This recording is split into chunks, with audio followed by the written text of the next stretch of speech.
Samustang muli kaibigan, sa video nito pag-uusapan nga natin ang bagong update sa live action ng Yu Yu Hakusho o Ghost Fighter.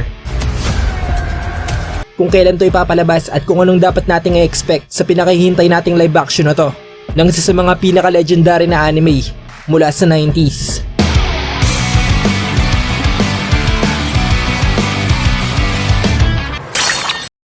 Bale gaya ng inanunsyo ng Netflix, i-release nga raw ang live action sa December 14 ngayong taon.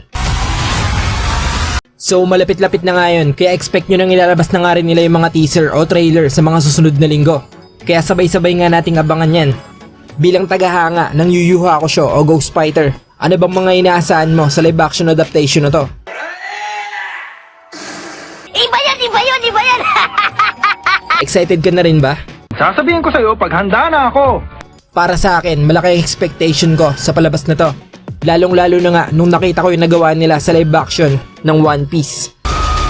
I mean, hindi man masasabing kapareho siya ng kwento sa original. Pero aminin mo man o hindi, mararamdaman mong One Piece pa rin yung pinapanood mo.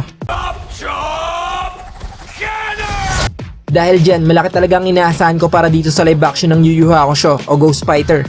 Dahil kung totoo yung report na kapareho ng pag-approach nila sa One Piece ang pagkakagawa nila dito sa Yu Yu, then mukhang hindi tayo mabibigo sa mapapanood natin sa December.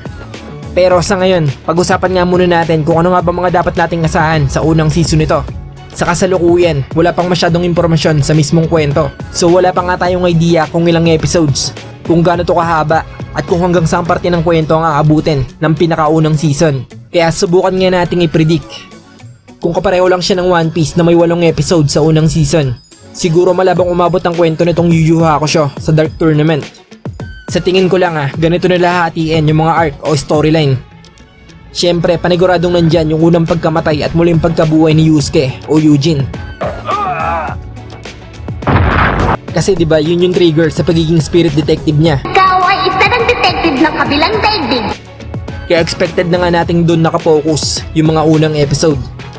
Tapos syempre, di rin mawawala yung mga hawakan niyang kaso bilang spirit detective. Especially yung tungkol sa mga ninakaw na artifacts, kung saan may introduce nga si Kurama at Hiei, ang mga karakter na mas kilala nga dito sa atin bilang si Dennis at Vincent. Teka! Sandali! Nandiyan din siguro yung paligsahan ni Master Jeremiah kung saan makakalaban nga ni Eugene, si Benjo. Ako si Benjo, ang hinahanap mo! Tapos syempre, importante rin yung 4 Saint Beast arc na kung saan si Lazarus nga yung kalaban nila doon. Ang pitong laro! At siguro bibitinin nga nila ang kwento kapag nasagip nga nila si Micaela sa kamay ni Don Paquito. Mahigpit ang pagkakakulong sa kanya para hindi siya makatakas. So bakit nga ba itong naisip kong arc kung saan nila posibleng putulin ang season 1? Sasama ako sa'yo, Eugene! Dahil bukod sa may papakilala nila ang isa sa mga pinaka-iconic na kalaban sa anime na si Taguro, Mabuti naman at nakarating kayo. may papakita rin nila ang unang dalawang laban nila ni Eugene. Tapos pwede nga nilang bitinin yun sa pag-imbita ni Taguro kay Eugene na sumali sa Dark Tournament. Malapit na ang oras at sisimula na ang palaro ng kabilang daigdig. Kapag tinanggihan niyo ang paanyaya, ay tatapusin ko kayong dalawa. Hindi! Hindi!